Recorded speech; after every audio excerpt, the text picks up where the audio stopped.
Salam sejahtera buat kita semuanya. Shalom. Shalom. Haleluya. Yang punya tangan angkat shalom. Oh, semua punya tangan rupanya. Tadi saya pikir nggak ada. Baik Bapak Ibu, kita akan mendengarkan firman Tuhan pada pagi hari ini. Saya mengajak kita bersama-sama, ini ada HP ini punya siapa?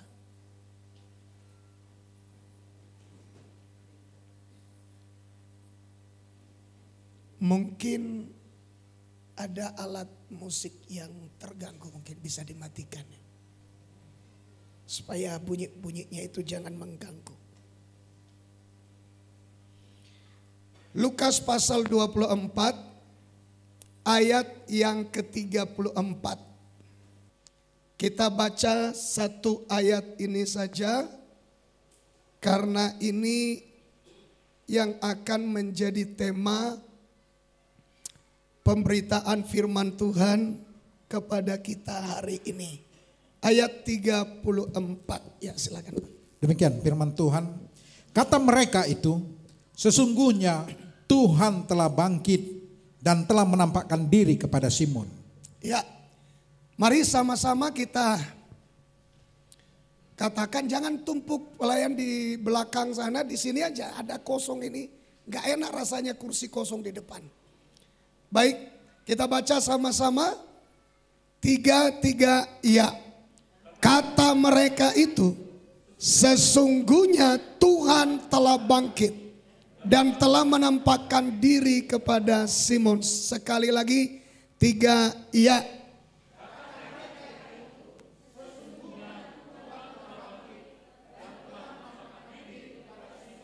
Puji Tuhan. Jadi kita akan mendengarkan firman Tuhan, saudaraku, dari ayat ini. Sesungguhnya Tuhan telah bangkit. Sesungguhnya Tuhan telah bangkit. Saudara, di sini kita menemukan ada kata sesungguhnya. Kata sesungguhnya mengandung arti yang sebenar-benarnya. Bahwa Yesus yang kita terima sebagai Tuhan dan Juru Selamat kita itu telah bangkit dari antara orang mati. Saudara, untuk mengalami kebangkitan harus dimulai dari kematian. Kalau Yesus tidak pernah mati, maka tidak pernah ada julukan sebutan kepada Yesus. Ia bangkit dari antara orang mati. Mengapa Yesus, saudaraku yang dikasihi Tuhan, dikatakan sudah bangkit? Karena ia sudah pernah mati. Itu makanya bagi kita yang mau mengalami kebangkitan bersama dengan Yesus, maka kita juga harus mau mati. Karena tidak ada kebangkitan tanpa kematian. Kalau saudara mau bangkit, saudara harus mau mati. Haleluya. Katakan amin. Nah, kalau kita melihat saudara, Lukas 24 ayat 1. Di sana dituliskan saudara, tetapi pagi-pagi benar pada hari pertama minggu itu, mereka pergi ke kubur membawa rempah-rempah yang telah disediakan mereka. Mereka pergi ke kubur. Ini mengingatkan, membuktikan Yesus sudah mati. Orang-orang yang mencintai dia, mereka pergi ke kubur. Bukan untuk menyembah orang mati. Mereka pergi ke kubur pada waktu itu hanya untuk, saudaraku, menyembuhkan rasa sayang mereka, kasih mereka yang sudah begitu dalam. Orang yang luar biasa yang mereka lihat secara langsung bisa hidupkan orang mati, bisa menyembuhkan penyakit, bisa menjawab kebutuhan-kebutuhan banyak orang. Tetapi sekarang dia tidak ada. Mereka pergi ke sana bukan nyembah orang mati, beda dengan sekarang ini, saudara. Kalaupun, saudaraku, ada kata-kata membawa rempah-rempah, tapi kita melihat itu pun gagal. Karena ternyata Yesus sudah bangkit. Rempah-rempahnya dibawa pulang atau dibuang. Karena itu barangkali menurut tradisi Yahudi. Tradisi Yahudinya tidak jadi dilakukan dalam merempah-rempah Yesus. Kalau itu misalnya adalah tradisi Yahudi. Gak jadi karena Yesus sudah bangkit dari antara orang mati. Pergi ke kubur menunjukkan kepada kita bahwa Yesus itu sudah mati dan dia dikuburkan. Makanya orang-orang yang mencintainya pergi ke kubur. Saudaraku yang dikasihi Tuhan, ingat ya, Yesus benar-benar mati. Jangan mau saudara disesatkan. Katakan amin. Sekali lagi, ingat baik-baik, Yesus itu benar-benar mati. Ini berbeda dengan antikristus, Bapak Ibu. Antikristus itu Alkitab mencatat bahwa ia pernah terluka oleh pedang. Dan akhirnya ia hidup kembali. Tapi saudaraku, itu adalah kepalsuan. Antikristus itu hanya manusia yang berpura-pura. Itu iblis bapa segala dusta. Yesus benar-benar mati. Murid-murid pergi ke kubur. Banyak orang pergi menyalibkan Yesus. Pada waktu itu semua kisahnya ada.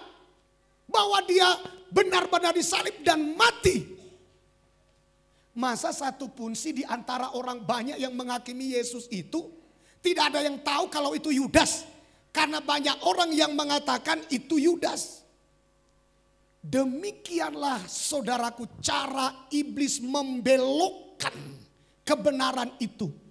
Agar orang-orang tidak sampai pada kebenaran yang sesungguhnya.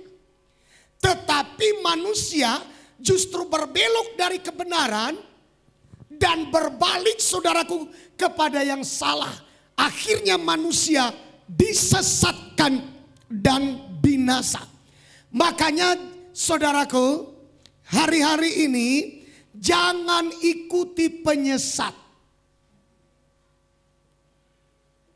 Jangan ikuti keinginan dagingmu, dirimu sendiri. Beribadah itu kepada Tuhan, beribadah yang tulus, yang ikhlas. Kalau kita mau beribadah, beribadah dengan hormat kepada Tuhan. Jangan mau saudaraku beribadah, tapi kita jadi bos. Itu bukan ibadah. Namanya saja menghadap raja di atas segala raja. Beribadahlah dengan mengecilkan diri. Kalau saudara bos di rumahmu, saudara di hadapan Tuhan bukan bos. Kalau saudara bos di tempat kerjamu, saudara di hadapan Tuhan bukan bos. Kita mengecilkan diri. Tidak ada harga dirimu kalau sudah ketemu dengan Tuhan. Kalau engkau jaga harga diri kalau sudah ketemu dengan Tuhan, engkau bukan sedang beribadah. Ingat itu. Makanya kalau kita sudah di depan Tuhan, tenang, diam, sopan, hormat. Karena kita sedang menghadap kepada Raja di atas segala raja. Ya Dobinege, wali kota Korea Selatan hanya jadi juru parkir di gereja. Wali kota hanya jadi juru parkir di gereja. Kita kadang-kadang saudaraku sudah susah, sombong lagi di hadapan Tuhan. Sudah saudaraku yang dikasih Tuhan enggak masuk surga, terlambat lagi saudaraku.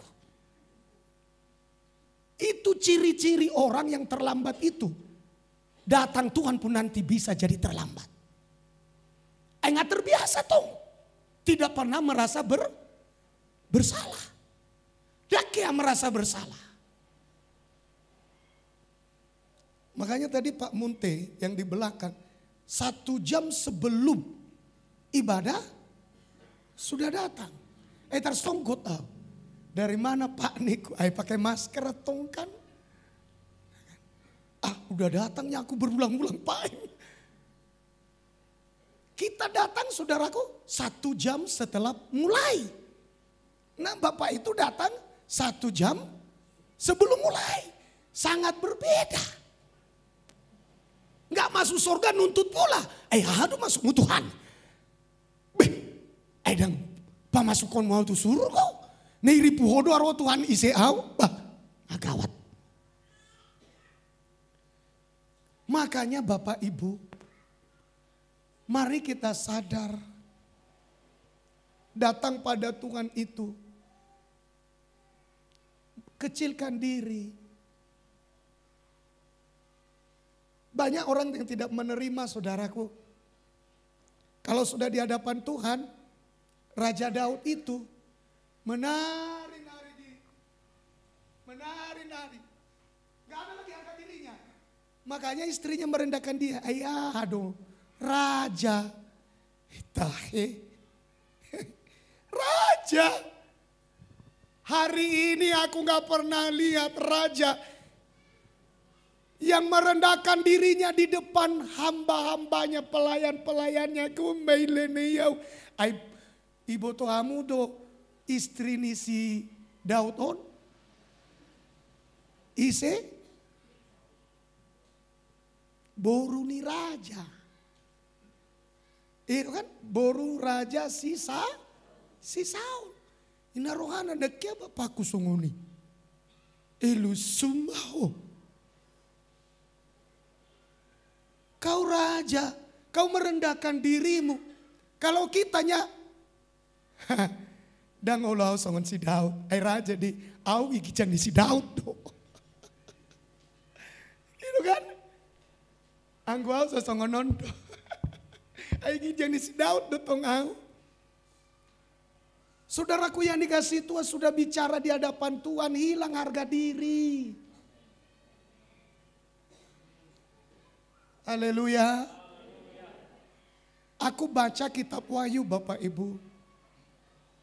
Dan 24 tua-tua itu. Ketika mereka berada di hadapan tata anak domba itu. Lalu tiba-tiba saudaraku mereka mengambil mahkota mereka. Mereka lemparkan di kaki sang anak domba. Lalu mereka sujud menyembah. Bukan hanya berlutut. Tapi tiarap di depan raja di atas segala raja. Aku hita dong. Jangankan berlutut. Jangankan tiarap. Inna dong. Iki jangan si Daud doa. Kon minta dihormati dong. Saudaraku yang dikasihi Tuhan. Kecilkan diri. Biar kita diangkat oleh Tuhan. Kecilkan diri. Kalau sudah bertemu dengan Tuhan, kecilkan diri. Jangan besarkan diri. Saudara, di dalam Lukas pasal 24 ayat 2 dan 3, mereka mendapati batu sudah terguling dari kubur itu. Dan setelah mereka masuk, ternyata mereka tidak menemukan mayat Tuhan Yesus. Itu ya. Mereka tidak menemukan mayat Tuhan Yesus. Masa saudara masih bisa diragukan dengan orang lain yang menyesatkan? Meragukan iman percaya saudara. Kalau Yesus itu saudara tinggalkan. Karena saudara tidak percaya dia adalah Tuhan. Lihat, benar dia mati. Dia ada kuburnya, orang-orang yang mencintainya. Termasuk Maria, murid-muridnya, mereka datang melihat Yesus di kuburan. Dan sudah tidak ada. Artinya dia sudah bangkit. Dari antara orang mati. Batu sudah terguling dari kubur. Mayat Yesus sudah tidak ada lagi di sana. Kubur Yesus kosong. Karena Yesus sudah bangkit dari antara orang mati. Kalau Yesus sudah bangkit dari antara orang mati, berarti ada harapan dalam hidup saya. Ada harapan dalam hidup saudara. Bahwa suatu saat saudara akan dibangkitkan dari kematian. Haleluya. Kita pasti akan bangkit. Ambil percaya pada Yesus. Jangan percaya pada harta-harta tidak bisa bangkitkan kita. Jangan percaya pada jabatan-jabatan tidak bisa bangkitkan kita. Itu semua hanya berguna sebatas hidup di dunia ini. Setelah itu selesai. Jangan percaya godang-dongan. Gak bisa mereka tolong kita ketika kita mati.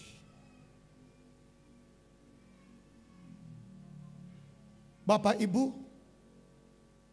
hanya dengan percaya pada Yesus. Yesus yang sudah rela mati buat kita. Yesus yang sudah bangkit dari antara orang mati. Hanya dengan percaya kepada Dia, kita akan mengalami kebangkitan. Semiskin apapun keadaanmu, buta huruf gak tahu baca, engkau percaya Yesus, engkau bangkit pada akhir zaman. Haleluya. Haleluya. Kubur Yesus kosong. Ini adalah bukti Yesus sudah bangkit. Kubur kosong. Saudaraku, ini berita tersiar loh. Sampai hari ini. Ini yang saya juga mau ingatkan kepada kita. Berita ini tersiar sampai sekarang. Yang menyebabkan banyak orang Yahudi sampai hari ini gak percaya Yesus itu Tuhan. Yesus itu sudah bangkit dari antara orang mati. Kenapa? Gara-gara berita buruk ini. Makanya orang yang suka dengar berita buruk tidak tercapai apa yang diinginkan Tuhan dalam hidupnya. Jangan suka dengar berita buruk. Makanya pergaulan yang buruk merusak kebiasaan apa? Pergaulan yang buruk merusak apa? Kita udah tahu, tapi masih suka pergaulan yang buruk. Orang yang bergaul dengan orang rohaninya hanya suka berontak. Pasti hidupnya seperti itu. Betul.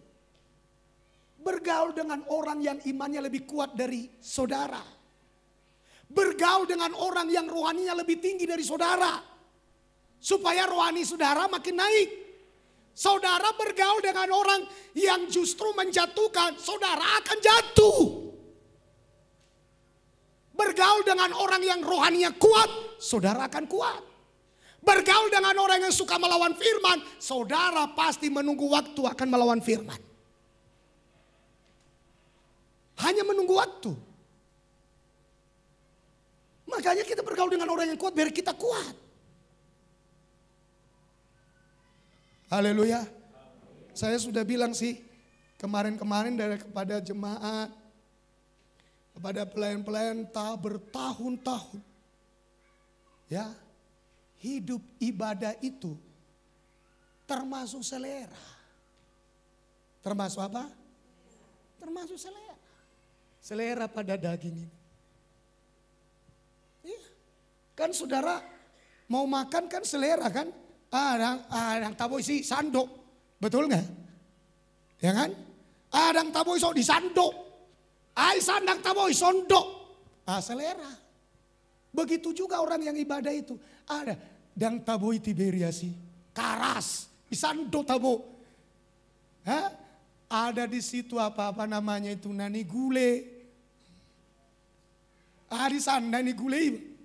Tor asam urapon albe, darah tinggi, amsi, kolesterol, kolesles, macam. Isandok, tabo isan, anu ison dang tabo. Dang tabo ison. Ikerat dui bison. Dipotong sehat-sehat. Dang tabo ison. Na taboi mata lului. Songo dia na tabo. Mari kita puji Tuhan. Haleluya. Amin. Mula be mahita. Idu na tabo. Saudaraku yang dikasihi Tuhan. Bagi orang Israel ada Sabat. Hari apa? Hari apa? Hari perhentian. Hari perhentian di hadapan Tuhan. Hari berdiam diri di hadapan Tuhan. Usukun majodi hita. Molo sabati 2 jam do. Tolu jam do. 4 jam do. 1 hari full. Oh, molo diala jauh di dang boy marsuri amang. Danga dong lapatan ni bagak-bagak di si. Molo naik do naik. Molo hari Sabat do holan tutukan. Baru apa tahu isi. Udul di abu betaho dang pola buai asama. Waktunya ada bersekutu dengan Tuhan. Tangis ibadah Tuhan. Atina ono mariona dong dosa ulang. Itunya saudaraku. Bukan lagi menghias diri. Anggo ita do. Masa dong marminggu amang. Tanga dong cipatuku na magagamang. Tanga dong itu orinata. Gawat. Bukan begitu Bapak Ibu. Haleluya. Coba ini berita jelek, ini berita jelek. Matius pasal 28 ayat 11 sampai ayat yang 15. Kita lihat Bapak Ibu ya. Makanya jangan suka dengar yang jelek. Demikian firman Tuhan ayat 11. Ya. Ketika mereka di tengah jalan, ya, datanglah beberapa orang dari penjaga itu ke kota dan memberitahukan segala yang terjadi itu kepada imam-imam kepala. Lanjut. Dan sesudah berunding dengan tua-tua, mereka mengambil keputusan lalu memberikan sejumlah besar uang kepada serdadu-serdadu itu. Terus dan berkata, kamu harus mengatakan bahwa murid-muridnya datang malam-malam dan mencurinya ketika kamu sedang tidur. Ini kebohongan besar. Ini yang menyelubungi tentang Yesus adalah Tuhan. Dan banyak orang yang percaya. Akhirnya binasa. Saudara, ngeri ini Bapak Ibu. Ini penyesatan besar-besaran di seluruh dunia ini. Ada kebohongan besar yang dilakukan oleh, coba dulu baca apanya Pak, berikutnya. Baca perikopnya. Dengan perikop Ya. dusta mahkamah agama. Coba saudaraku, mahkamah agama yang menjadi hakim di mahkamah agama, tidak ada kebenaran di sana. Dibelokkan saudaraku kebenaran. Ini saudara. Jangan sampai di gereja kita cari ketidakbenaran. Kita harus cari kebenaran. Kita harus cari yang mengerat daging kita. Kita harus cari yang menegur dosa kita. Gereja harus di situ kita temukan kebenaran. Katakan amin. Amin. Di sana kita harus diluruskan. Di sana kita harus dibentuk. Di sana kita harus dibuat, diciptakan kembali dari yang tidak benar jadi benar. Siapa yang ciptakan kita? Tuhan lewat tuntunan firman-Nya, yang jahat berubah menjadi baik. Jadi lebih tepatnya gereja adalah bengkel, tempat kita dibetulkan. Banyak orang tidak mau dibetulkan. Banyak orang tidak mau dibelokkan dari jalan yang salah kepada jalan yang benar. Banyak orang-orang saudaraku ketika hidupnya mulai ditegur agar kembali kepada kebenaran, mereka berontak, mereka melawan, dan mereka kembali keluar kepada dunia. Mereka mencari apa yang enak pada daging mereka. Gak enak di sini kita dikoreksi. Gak enak di sini kita dibelokkan. Udah nikmat tadi aku dibelokkan lagi. Aduh, dan tabobe bisa manuna donga ki aku ya mang buana mah. Saudaraku yang dikasihi Tuhan. Kita di gereja di ruang suci harus mau disucikan. Harus mau diluruskan. Harus mau dibenarkan. Mahkamah agama kompromi dengan imam-imam. Bayangkan itu saudaraku. Padahal imam-imam itu orang-orang yang melayani di dalam tempat ibadah. Orang-orang yang mengajari umat Tuhan. Tapi mahkamah agama kompromi dengan imam-imam untuk ikut menyogok agar dibelokkan kebenaran bahwa Yesus tidak benar-benar bangkit. Dan betapa banyak orang yang percaya dusta. Betapa banyak orang yang percaya kebohongan. Hari-hari ini di sosial media begitu banyak sekali kebohongan.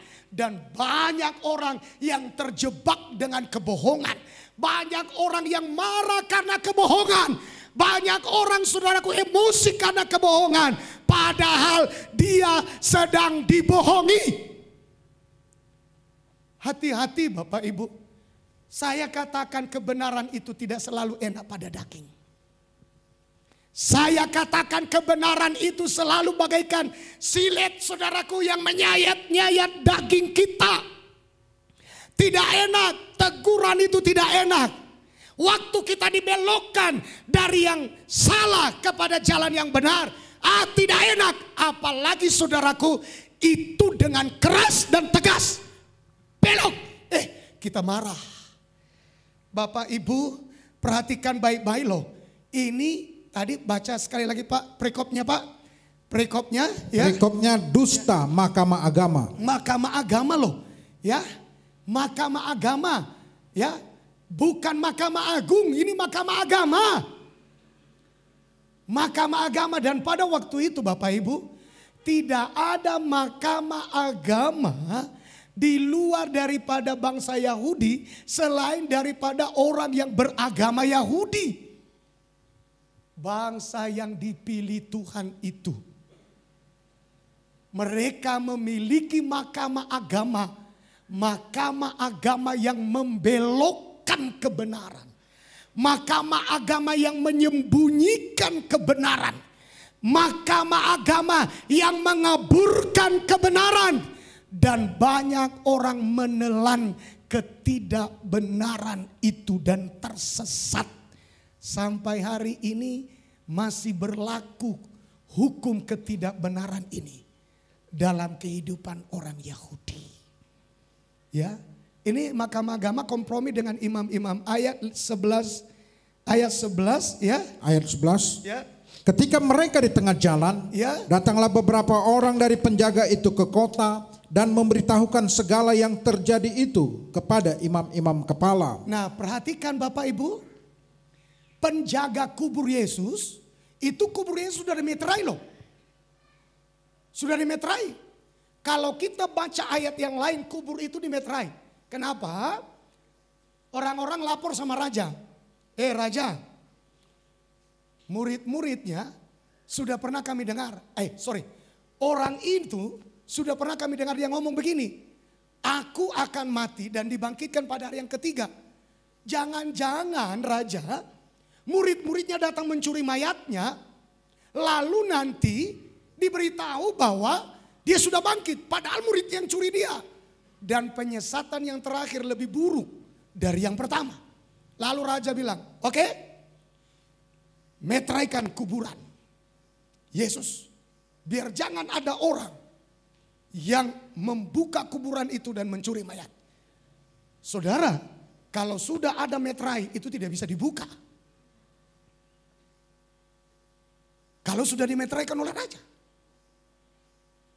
Lalu kenapa bisa terbuka? Siapa pelakunya? Kenapa tidak ditangkap? Halo? Kenapa tidak diadili? Pelakunya itu siapa orangnya? Kan ada yang menjaga. Dan penjaga itu serdadu-serdadu. Orang-orang terlatih. Tidak mungkin sembarangan. Itu serdadu Romawi Bapak Ibu. Tidak mungkin itu saudaraku bisa dibodoh-bodohin mereka. Apalagi itu perintah raja. Sudah ini musuh besar pula saudara. Ya. Nah ternyata saudara Yesus benar-benar bangkit. Ia terobos meterai raja itu. Ia tidak peduli. Apapun saudara, meterai dunia ini yang menghalangi saudara, yang menghambat saudara untuk datang menerima keselamatan dari Yesus tidak dapat dihambat oleh apapun. Di dalam nama Yesus saudara akan terlepas, saudara akan dibebaskan dan mengalami kemenangan. Katakan amin. Haleluya, amin. Nah perhatikan, ini kompromi ya dengan imam-imam kepala. Perhatikan itu di ayat daripada 11. Ya 11. Imam-imam kepala.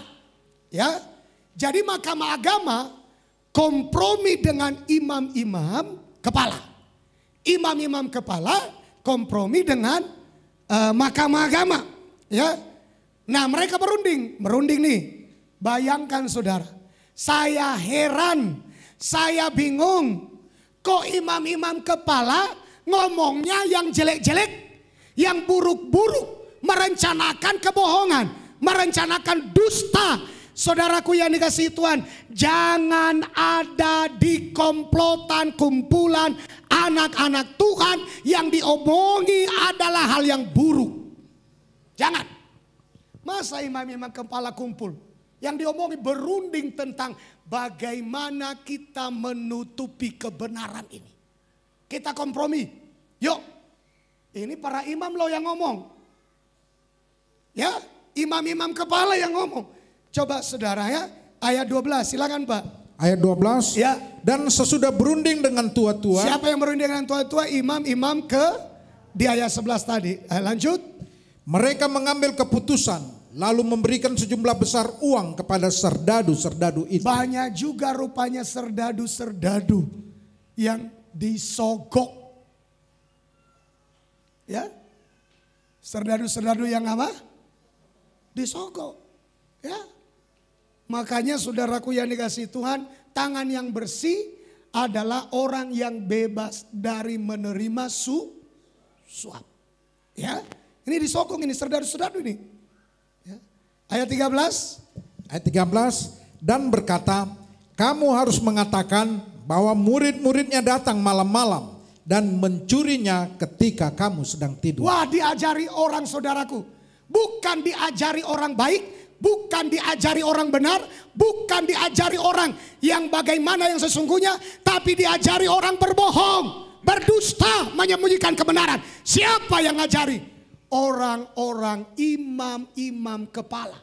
Akhirnya itu diputuskan di mahkamah agama. Ngeri, ngeri, ngeri.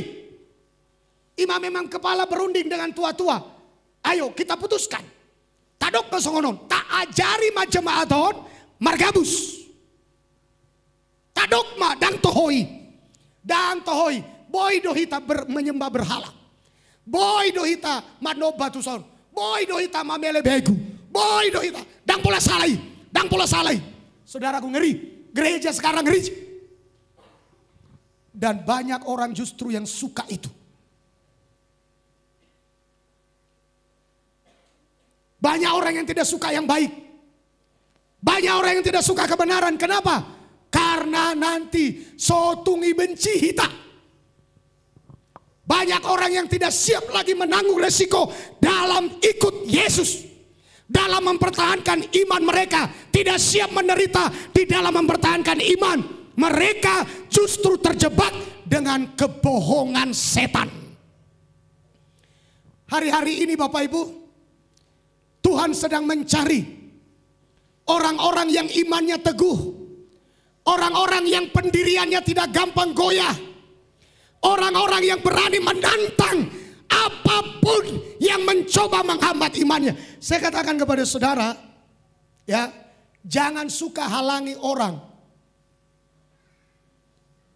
Karena imanmu tidak sama dengan imannya. Ya. Jangan suka hambat orang. Jangan suka pengaruhi orang. Saudara, ada nanti di komplotan mahkamah agama dan imam-imam kepala yang jelek ini. Ya. Kalau saudara tidak suka ke sorga, udah. Biarkan dia ke sorga. Jangan hambat dia.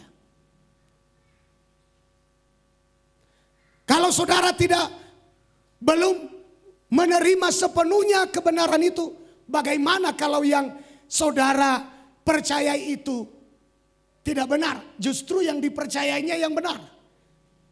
Resikonya tinggi. Resikonya tinggi.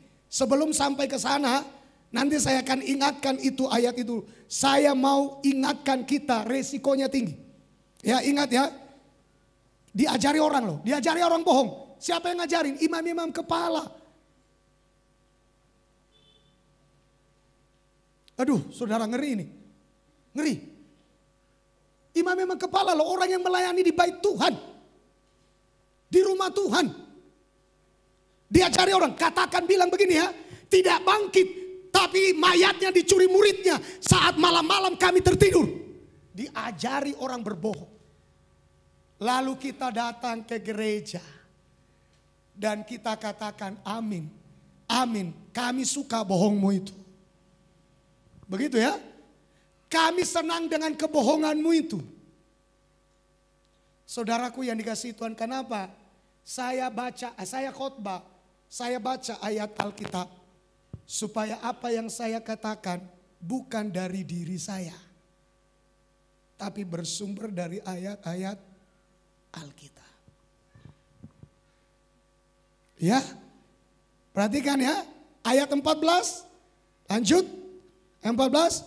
Ayat 14. Ya. Dan apabila hal ini kedengaran oleh wali negeri, kami akan berbicara dengan dia. Sehingga kamu tidak beroleh kesulitan apa-apa. Mereka pasang badan untuk membela ketidakbenaran.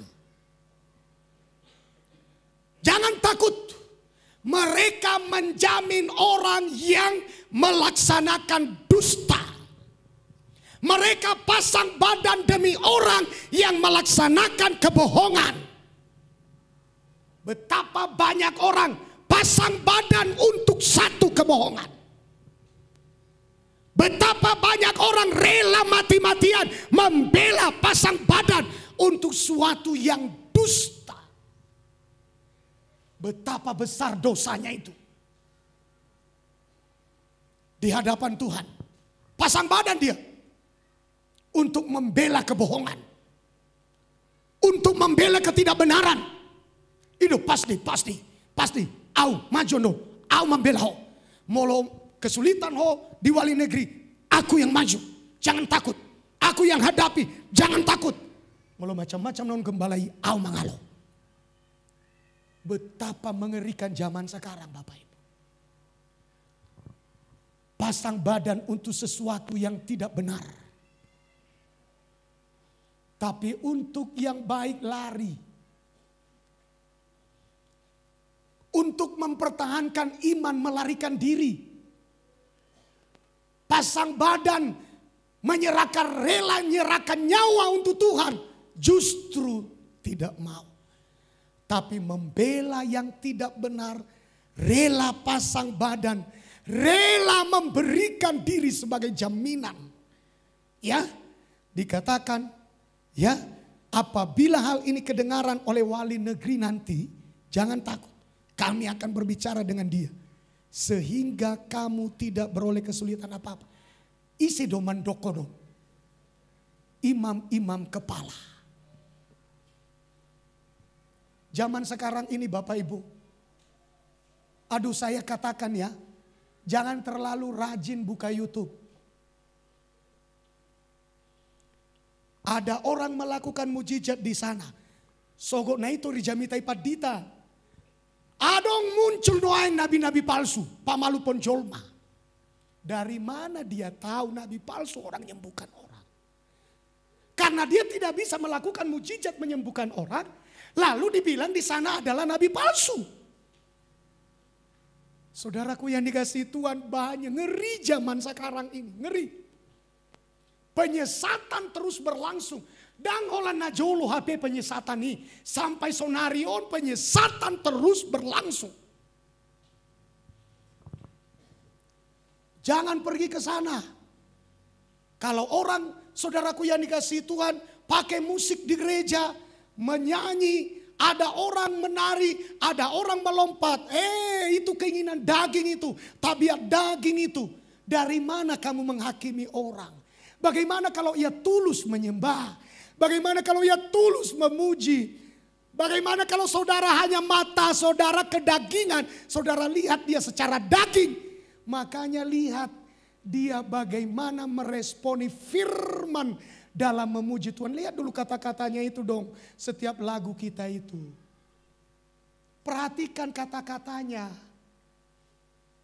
Jangan hanya vonis orang. Perhatikan kata-katanya. Baca yang baik Alkitab itu. Yosafat diserang oleh Bani Meunim, Bani Moab. Dan ada 3 Bani yang menyerang mereka. Yosafat tidak angkat senjata. Yosafat hanya diperintah Tuhan untuk menaikkan pujian dan bersorak.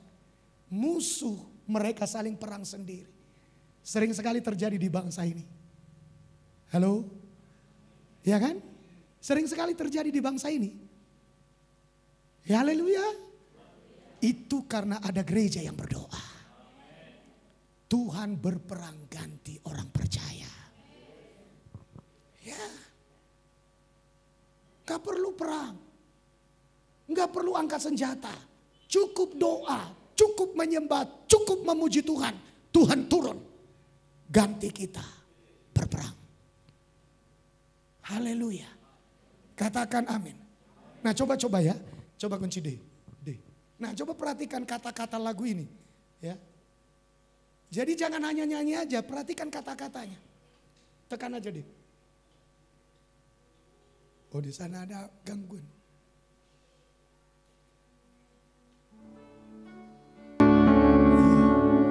Tuhan berkuasa. Ayo tepuk tangan sama-sama.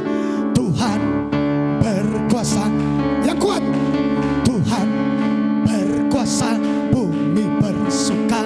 Bumi bersuka. Bumi bersuka. Umatnya bersorak.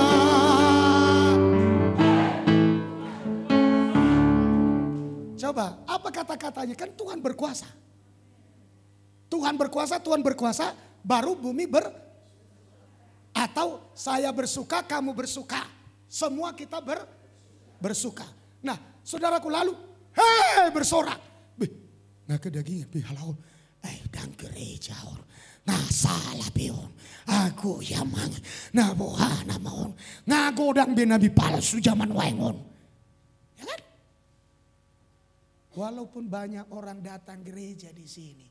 Banyak juga orang punya pola pikir seperti itu. Dan pola dot. Bamang. Aku ngagila laut sude. Bagus. Padahal lihatlah kata-katanya. Kita kan bergirang Tuhan berkuasa, Tuhan berkuasa. Haleluya. Kenapa kita jadi malu? Tuh kita malu. Heran doa. Kalian ama-ama. Ina. Mulu marid di songonong. Aku emang enak buhalu. Ngagodang bi akam penyesati. Ngagodang bi akan nabi palsui. Ale yang godang di diskotik nanti. Marjo. Aku di diskotik dan ngandung nabi palsu isi. Igareja doa nabi palsu. Nakawat. Itulah pola pikir. Berhasil doa pe imam-imam kepalai. Mangototoi jol mayong. Seluruh bangsa dibodoh-bodohi. Perhatikan ayat 14 ya. Perhatikan ayat 14. Ayat 14. Ya. Dan apabila hal ini kedengaran oleh wali negeri, Ya. kami akan berbicara dengan dia. Terus? Sehingga kamu tidak beroleh kesulitan apa-apa. Terus? 15. Mereka menerima uang itu dan berbuat seperti yang dipesankan kepada mereka. Terus? Dan cerita ini tersiar di antara orang Yahudi sampai sekarang ini. Tersiar berita ini kepada seluruh orang Yahudi sampai hari ini. Ido nau baen hala Yahudi dan porsea Yesus Tuhan. Nau he di antara orang mati. Percaya bohong. Ada berapa banyak orang Kristen, ada berapa banyak saudara yang ada di tempat ini. Saudara sedang mempraktekkan kebohongan. Saudara sedang berjalan dalam kebohongan. Saudara sedang melakukan praktek ibadah penuh kebohongan. Berhenti. Saudaraku, betapa banyak orang percaya dusta. Alani ado si Adam dok si Hawa diusir dari Taman Eden. Ala porsea halahi tu gabus ni sibolis. Adam dan Hawa hidup di bawah kutuk. Siapa pelakunya zaman sekarang? Imam-imam kepala. Tokoh-tokoh agama. Saudaraku, menangis Tuhan Yesus. Karena banyak orang hanya mencari. Pokoknya kumpul orang sagodang-godangna. Pokoknya kumpul orang sebanyak-banyak udah cukup. Bangga dia ditampung orang pindah dari gereja lain. Bangga dia. Angguaudo ditampung di gereja sana. Anggona terbuang do. Bahasa pola bangga hoi na roha do. Anggona ibolokon do. Si bangga hono ni si. Kalau yang terbuang. Saya sebagai hamba Tuhan. Berulang-ulang saya mengatakan di hadapan Tuhan. Dan saya sering khotbahkan kepada saudara. Saya tidak pernah mempersoalkan orang mau pergi kemana. Yang ada di depanku yang mau dibentuk itu yang akan kuajari. Gak pernah. Ketemu kita baik-baik. Karena saya sudah tahu. Saya sudah ngerti.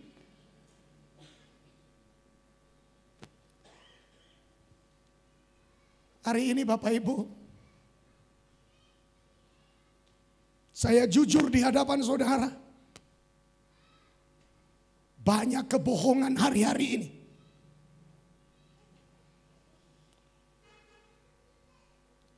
Benihin datang dari Jakarta, dari Amerika.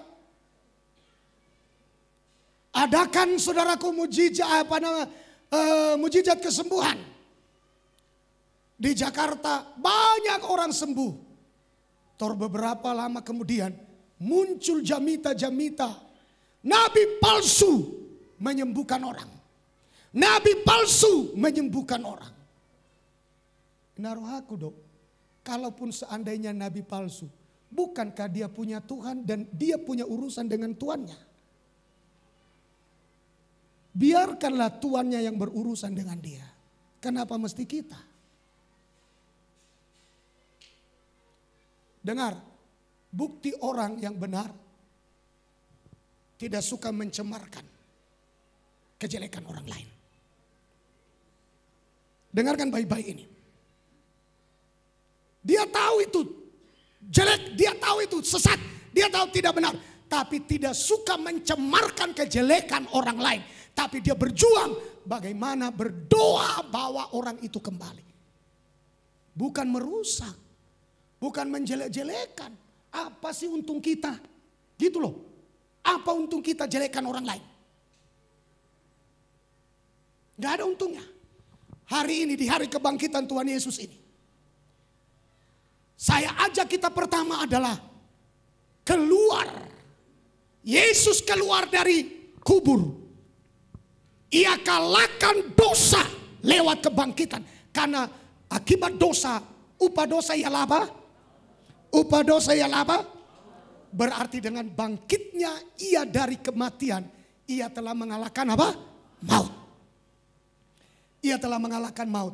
Dan hari ini lewat kebangkitan Yesus muncul kebohongan. Hari ini di kebangkitan Yesus ini saya mengajak kita keluar dari kebohongan. Keluar dari kepalsuan. Jangan lagi ikut Tuhan tapi ikut menyembah berhala. Jangan lagi ikut Tuhan tapi saudara masih terlibat dengan roh-roh yang bukan roh Tuhan. Lepaskan diri. Keluar dari semua ketidakbenaran. Mari kita ikuti jalan Kristus supaya ketika ia datang kita akan dibangkitkan bersama dengan Yesus. Kita berikan tepuk tangan yang meriah buat Tuhan kita, Yesus Kristus yang hidup. Haleluya. Katakan amin. Yesus menampakkan diri kepada murid-murid. Saudaraku, memang saya tahu tidak akan selesai khotbah ini. Tapi nanti kita akan lanjutkan ke minggu depan. Ya, ada beberapa pribadi yang terlibat berkaitan dengan kubur yang kosong ini. Ya, sehingga mereka juga mengalami kebangkitan Tuhan Yesus. Yang pertama Bapak Ibu di ayat 10 adalah Maria Magdalena. Ayat 10. Kita melihat dulu sebentar saudara. Di ayat yang ke-10 adalah Maria Magdalena. Silakan Pak. Matius 28 ayat 10. 24. Lukas 24. Oh sempat tadi kita beralih ya. Ke Lukas 24 ya. Ayat 10. Silakan Pak. Lukas 24 ayat 10 demikian firman Tuhan. Perempuan-perempuan itu ialah Maria dari Magdala dan Yohana dan Maria ibu Yakobus dan perempuan-perempuan lain juga yang bersama-sama dengan mereka memberitahukannya kepada rasul-rasul. Ya, pribadi yang pertama sekali saudara mengalami kuasa kebangkitan daripada Tuhan Yesus ini adalah para wanita. Dan ditulis di sana yaitu salah satunya adalah Maria Magdalena. Bisa jadi saudaraku mewakili ibu-ibu, kaum perempuan, wanita, gadis-gadis. Tapi sekaligus juga bisa mewakili gereja sebagai gambaran daripada mempelai wanita Tuhan. Ya, siapa Maria Magdalena? Yang dia berkaitan dengan kubur kosong sehingga ia juga mengalami kuasa kebangkitan daripada Tuhan Yesus. Kita selidiki dulu latar belakang daripada Maria Magdalena ini. Lukas 8 saudara, kita lihat hidupnya sebelumnya, dari mana dia sehingga bisa dia datang dan mencintai Yesus dengan segenap hatinya. Lukas 8 ayat 23. Ayat 2 dan 3. Silakan Pak, ayat 2 dan 3. Demikian firman Tuhan ayat 2. Dan juga beberapa orang perempuan yang telah disembuhkan dari roh-roh jahat atau berbagai penyakit. Terus? Yaitu Maria yang disebut Magdalena. Jadi Maria Magdalena ini adalah orang yang pernah dibelenggu oleh roh jahat. Orang yang pernah memiliki dalam tubuhnya, hidupnya banyak sakit penyakit. Dan ia pernah dibebaskan oleh Tuhan Yesus. Sekali lagi dulu Pak ya. Ayat 2. Perhatikan Bapak Ibu ya. Dan juga beberapa orang perempuan yang telah disembuhkan dari roh-roh jahat atau berbagai penyakit. Terus? Yaitu Maria yang disebut Magdalena yang telah dibebaskan dari 7 roh jahat. Ia dibebaskan dari 7 roh jahat. Dan selain daripada itu ia memiliki berbagai jenis penyakit.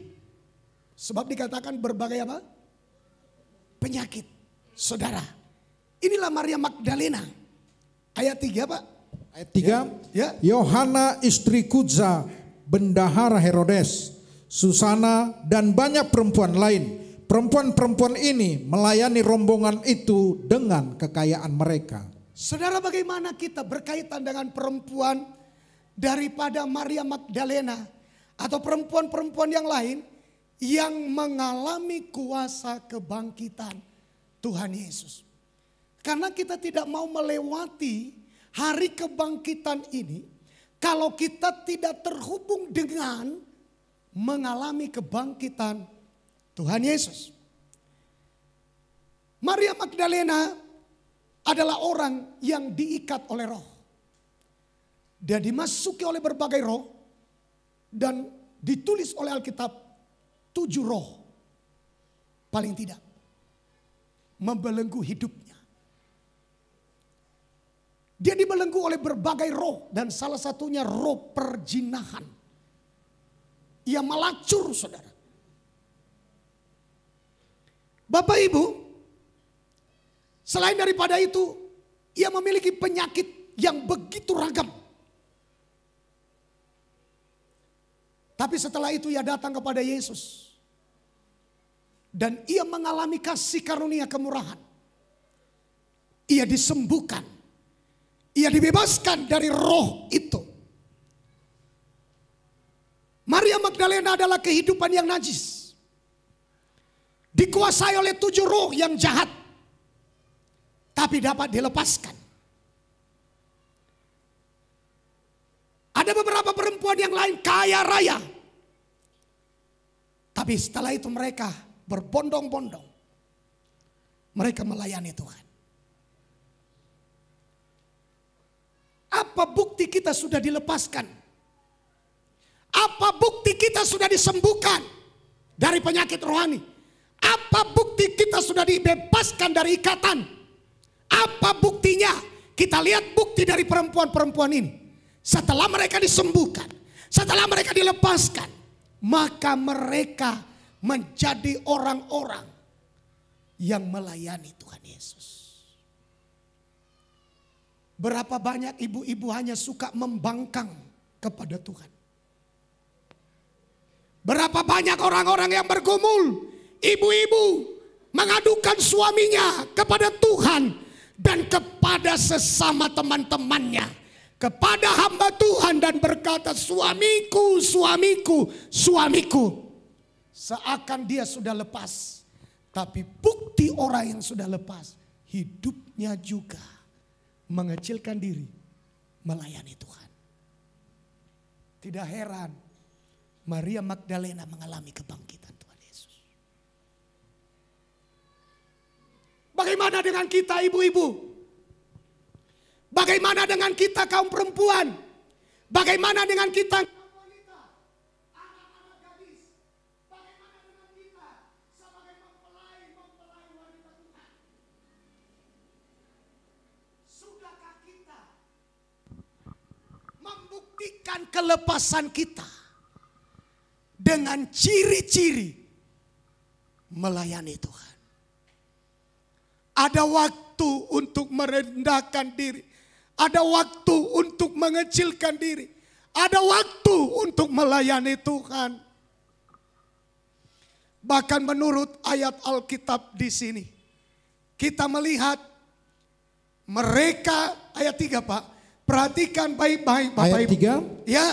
Yohana istri Kudza bendahara Herodes, Ya. Susana dan banyak perempuan lain. Perempuan-perempuan ini melayani rombongan itu dengan kekayaan Tidak mereka. heran Bapak Ibu. Mereka pada akhirnya, perempuan-perempuan ini, saya menemukan mereka. Saya baca Alkitab, mereka lah orang-orang yang pertama menyaksikan Yesus sudah bangkit dari antara orang mati. Mengapa? Mereka tahu bersyukur. Mereka tahu berterima kasih. Mereka tahu bahwa mereka pernah mengalami pengampunan Tuhan. Perempuan najis, sakit, berbagai penyakit, dimasuki oleh 7 roh jahat, dibebaskan. Akhirnya aku yang mengisi boy palua honau. Holan Tuhan do. Maka dia sadar ia melayani Tuhan. Ibu-ibu, mari dekatkan diri pada Tuhan, layani Tuhan. Mempelai wanita Tuhan. Mari kecilkan diri, layani Tuhan. Selagi masih ada kesempatan. Hidup ini adalah kesempatan. Hidup ini untuk melayani Tuhan. Jangan sia-siakan waktu yang Tuhan beri.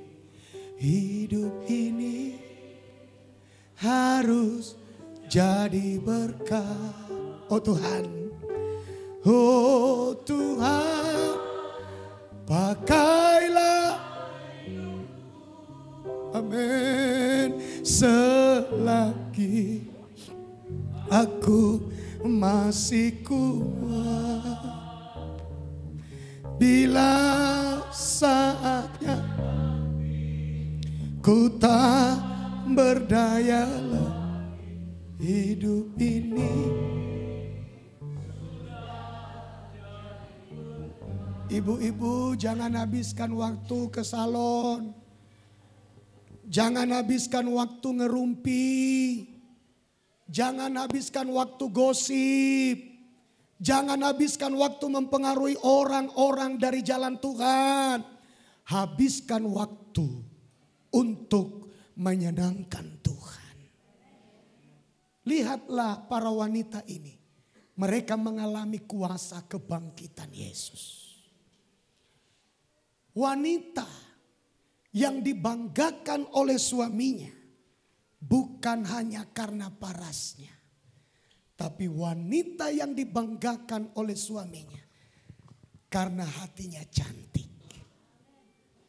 Mengapa hatinya cantik? Karena ada Tuhan di hatinya. Haleluya. Haleluya. Amin. Ada Tuhan di hati. Coba baca Pak ayat 3 Pak. Ayat 3. Yohana istri Kudza bendahara Herodes, Susana dan banyak perempuan lain. Perempuan-perempuan ini melayani rombongan itu dengan kekayaan mereka. Melayani rombongan Tuhan Yesus dengan apa? Dengan kekayaan mereka. Dengan apa yang ada pada mereka. Bukan orang-orang kecil mereka loh. Termasuk di sana salah satu pejabat kerajaan. Bendahara kerajaan, saudaraku. Itu pejabat negara.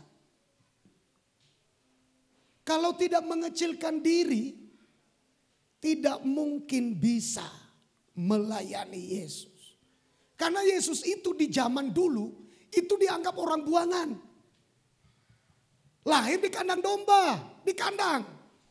Bapaknya tukang kayu. Itu dianggap tidak ada apa-apanya. Tapi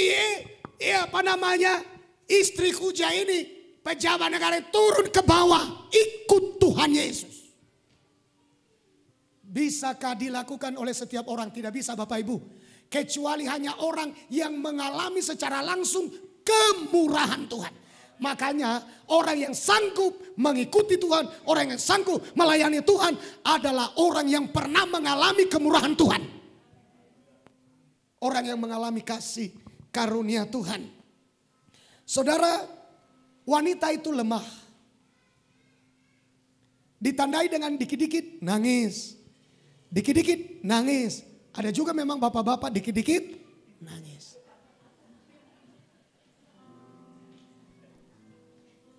Iya kan? Nangis. Ada bapak-bapak yang suka gampang nangis.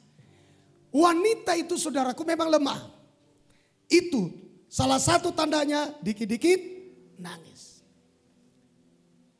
Mereka juga kadang-kadang dipenuhi dengan berbagai macam masalah.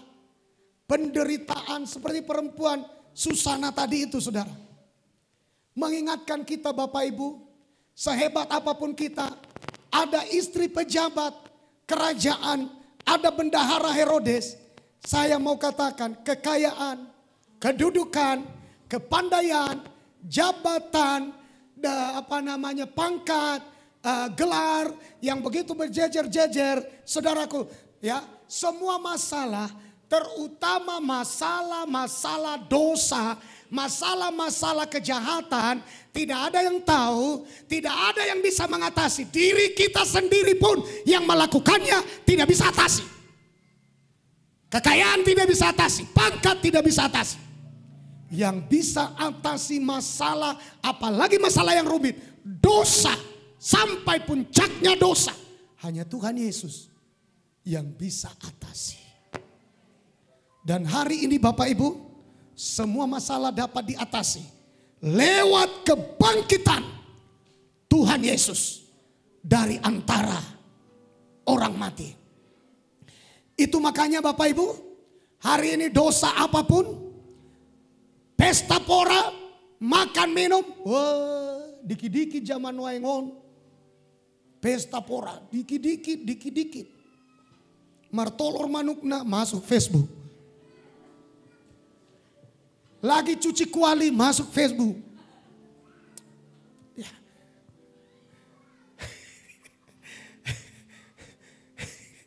Lagi jongkok bangalului tolor ni manuki masuk Facebook.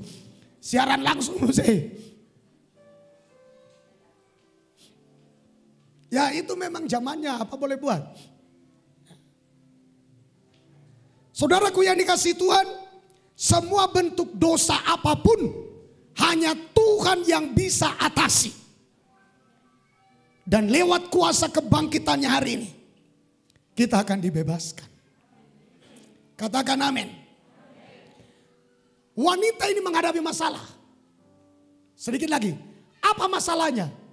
Ada batu di depan kubur Yesus. Batu itu keras. Ibu tohita do. Kadang-kadang nangpe kadang-kadang akaina perempuan dikatakan lemah. Kadang-kadang hatinya keras. Bapak-bapak ini pura-pura sombong ini. Nggak ada yang amin. Betul gak? Kadang-kadang ibu-ibu memang lembut, lemah, tapi hatinya itu keras. Mau dipecahkan apapun sudah dicoba, nggak pecah-pecah, tetap keras. Sekeras batu. Kalau udah ku bilang ya, tidak. Banyak begitu. Ibu-ibu, waduh. Pokoknya suaminya ampun-ampun lah. Ampun ma. Ampun ma, jangan ma. Banyak seperti itu. Sudah ampun-ampun suaminya pun tidak mau diberi ampun. Ya, banyak. Jadi batu itu saudara menggambarkan kekerasan hati. Jadi Maria Magdalena mewakili ibu-ibu yang dulu itu saudara adalah seorang perempuan dimasuki roh jahat, hatinya keras. Itu makanya masalah salah satu yang mereka hadapi adalah batu yang keras. Menggambarkan hati yang keras. Bejana yang lemah, kalau hatinya keras, tidak bisa ditembus oleh apapun. Batu kuburan itu kelihatan saudaraku bagus karena catnya dilabur putih. Tapi kadang-kadang isinya tulang belulang, bau busuk. Bapak Ibu, sekarang bukan hanya kaum ibulah, kita semua mempelai wanita Tuhan. Jangan hanya cantik di luar. Jangan hanya bagus di luar. Karena banyak kulihat saudaraku yang bagus di luar itu. Kalau ketemu, olo bapak, iya bapak, iya bapak, olo bapak. Nah, dari jauh, olo bapak. Tapi hatinya keras gak mau datang ke Tuhan sampai hari ini. Wih, kita sampaikan firman Tuhan, olo bapak, ya bapak, papa. Tapi sampai hari ini hatinya keras terus. Jadi saudaraku, yang disebut lembut itu bukan seperti itu. Yang disebut lembut itu di sini Bapak Ibu. Bisa terbuka untuk sesuatu yang baik. Haleluya. Katakan amin. Bukan hanya begitu. Ya papa, ya papa. Ya. Bukan hanya begitu. Tapi hatinya lembut, terbuka untuk firman. Kalau kita baca daripada ayat-ayat Alkitab ini Bapak Ibu, nanti kita akan menemukan di sini bagaimana saudaraku Maria ibu Yesus saudara ditegur oleh Yesus dengan sebutan Maria. Karena dia memikirkan bahwa Yesus itu adalah seorang penunggu kebun. Dia tidak kenal Yesus setelah bangkit dari antara orang mati. Dengarkan baik-baik. Pada waktu Yesus mengatakan Maria, saya mau katakan kalau dia seorang ibu tersongkut di mana kalau dia tahu itu Yesus. Anak, karas nih. Aku yang bahasa besok nih. Tapi saudara, ini Yesus itu sama dengan firman. Kalau saudara mendengar suara Yesus lewat firman yang disampaikan, tangkap baik-baik yang kusampaikan ini. Kalau kita mendengar suara Yesus yang keras itu, yang bagaikan pedang, yang bagaikan halilintar, yang bagaikan tamparan.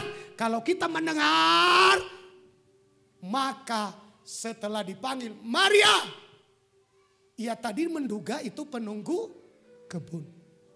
Tiba-tiba ia melihat, terbuka matanya. Ia melihat ternyata itu Yesus. Waktu matanya terbuka, ia langsung pegang Yesus. Yesus bilang jangan. Pergilah kepada saudara-saudaraku. Katakanlah kepada mereka. Aku sudah bangkit dan akan bertemu dengan mereka. Perhatikan baik-baik ini.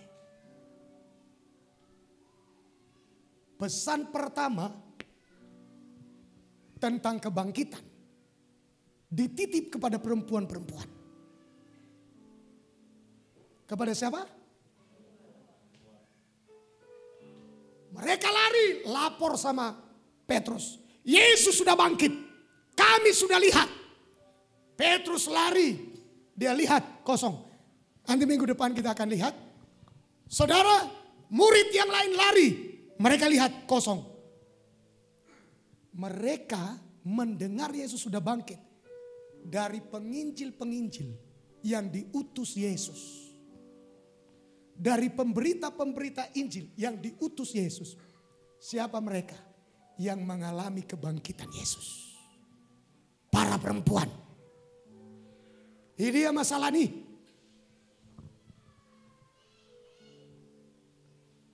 Di mana salahnya? Para perempuan memberitakan Yesus sudah bangkit. Rasul loh yang diinjili mereka. Jangan tempatkan perempuan itu karena mereka secara tradisi hanya sebagai nani tuhor. Baca Alkitab baik-baik, tidak ada laki-laki, tidak ada wanita. Tidak ada Yahudi, tidak ada Yunani. Duduk sama rendah. Yesus saudara sulung bagi kita. Makanya makin heran kita sekarang ini. Laki-laki dapat warisan, perempuan tidak. Dilahirkan dari benih yang sama.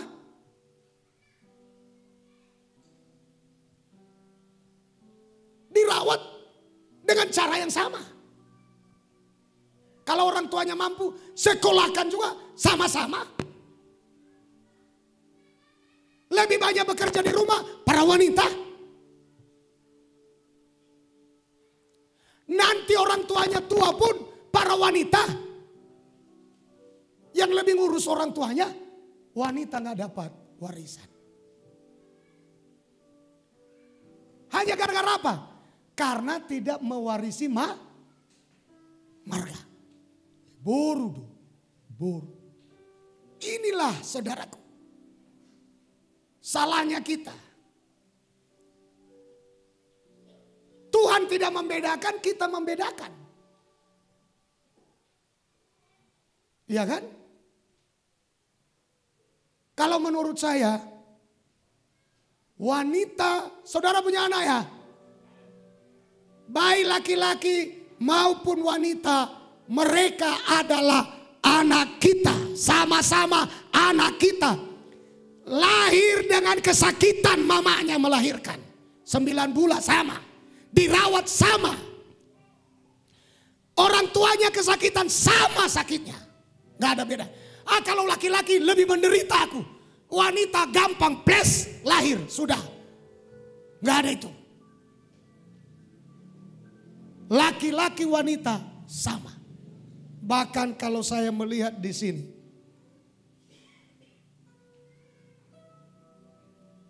Kalau seandainya, ini tangkap baik-baik ya. Dengar baik-baik ini. Ini penting saudara. Kabar baik ini. Wanita-wanita itu tidak ketemu dengan Yesus. Atau Yesus rahasiakan. Jangan kau kasih tahu sama rasul-rasul. Aku sudah bangkit. Saya mau tanya. Lalu setelah itu Yesus menghilang. Saya mau tanya. Rasul-rasul itu selamat gak? Selamat gak? Mereka juga akan masuk dalam makan gorengan mahkamah agama. Betul? Makan gorengan imam-imam kepala. Berarti Yesus pergebus dua biati. Hei na, hape mayat na suadu isi. Takojol madwarwa. Tapi puji Tuhan. Yesus bilang, kasih tahu sama murid-muridku. Kasih tahu sama saudara-saudaraku. Aku sudah bangkit. Saudaraku yang dikasihi Tuhan.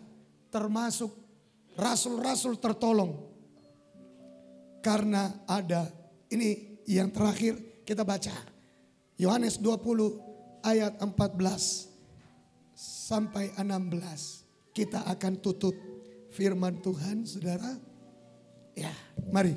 Yohanes 20 ayat 14 sampai dengan 16 demikian firman Tuhan. Ya. Sesudah berkata demikian, ia menoleh ke belakang dan melihat Yesus berdiri di situ. Terus? Tetapi ia tidak tahu bahwa itu adalah Yesus. Ia tidak tahu kalau itu Yesus. Lanjut. 15, kata Yesus kepadanya, "Ibu, mengapa engkau menangis? Siapakah yang engkau cari?"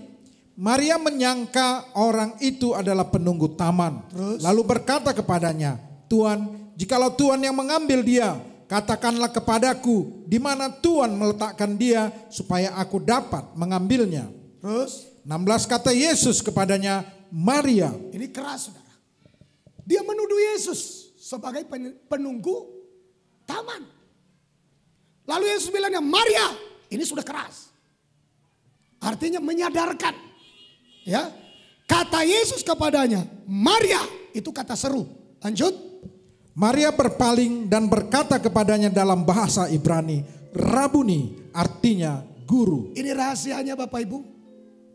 Maria, sapaan teguran yang keras itu membuka mata Maria. Langsung dia kenal siapa yang ada di depannya. Tadi dia pikir itu tukang penunggu taman. Sekarang begitu dia dengar teguran Maria, ia sadar, matanya terbuka secara rohani. Ia melihat itu Yesus. Langsung dalam bahasa Ibrani dia bilang, "Rabuni." Artinya apa? Guru. Saudara, kalau hari ini sering tidak kita sadari. Karena ini saya mau tutup, Bapak Ibu perhatikan baik-baik. Sering sekali kita tidak sadari bahwa kata-kata firman yang keras kita tolak, kita tutup hati, kita lawan, kita berontak. Sering sekali hal itu membuat mata rohani kita makin tidak terbuka. Mata rohani kita makin tertutup. Mata rohani yang tertutup, Yesus dipikir penunggu kebun atau penunggu taman. Lalu saudaraku, penunggu taman, dia pikir itu Yesus. Yesus dia pikir penunggu taman. Penunggu taman, kita pikir Yesus. Murid-murid demikian. Yesus datang, mereka pikir hantu. Hantu, mereka pikir Tuhan. Balik-balik Portibion. Ya kan? Makanya nggak balik-balik be. Sonarion ngagodang jolma hala Kristen yang sungguh-sungguh. Nari minggu ya Mang Padita. Torlau doa auto salik kasih. Masuk auto bilik-bilik nei. Mertangi yang au. Beh, jawab Tuhan utang yang ku sama Padita. Saya pikir, iya ya. Kalau begitu nggak perlu orang ke gereja dong. Karena Tuhan ada di apa? Di bilik-bilik salib kasih. Balik-balik du Portibio. Saya mau katakan saudaraku, jangan mau ditipu setan. Ya, masa di rumahnya Tuhan nggak ada? Tapi di tempat terbuka di sana ada dia di sana. Ya, jangan sampai kita diombang-ambingkan setan. Ya, perhatikan sentak menyentaknya Maria. Kata-kata yang keluar dari mulut Yesus itu yang kita sebut firman. Kalau kita membuka hati untuk firman yang keras, maka itu bagaikan perkataan Tuhan yang akan membuka mata rohani kita. Kalau kita terbuka hati mendengarkan kata-kata Yesus yang keras, maka itu berarti ia sedang melihat keadaan kita. Naungi boto do Yesus. Maria. tidak mengenal dia dengan benar. Maka keluarlah kata-kata itu, Maria. Saudara, orang yang keras, orang yang sudah terlalu kebal di dalam dosa, perlu keras dalam mendengar firman. Perlu firman yang keras. Perlu firman yang menegur. Kenapa? Karena Yesus mau tolong kita. Perhatikan ya. Pada waktu Yesus bilang, Maria. Itu berarti Yesus menolong. Supaya matanya terbuka. Pada waktu Yesus menegur kita dengan keras. Menyampaikan firman dengan keras. Menempelak kita dengan keras. Sebenarnya itu artinya Tuhan sedang mengenal kita. Ia tahu kita, misalnya mencuri bertobat. Contohnya keras sekali dalam hati kita seperti di saya. Berarti ia sedang mengenal kita. Ketika hati kita terbuka, ia akan tolong kita. Saya mau sampaikan, Maria tertolong. Tiba-tiba ia bilang, Rabuni, guru. Apa artinya? Tiba-tiba ia mengakui, Yesus adalah guru. Guru artinya punya pengajaran. Berarti saat itu ia sedang menerima sebuah pengajaran yang menempelak dia. Yang membuka mata rohaninya untuk mengenal ternyata bukan penunggu kebun. Bukan penunggu taman. Melainkan Yesus. Buka hati saudara hari ini. Saya percaya. Ia siap tolong kita. Amin. Kita bangkit berdiri bersama-sama.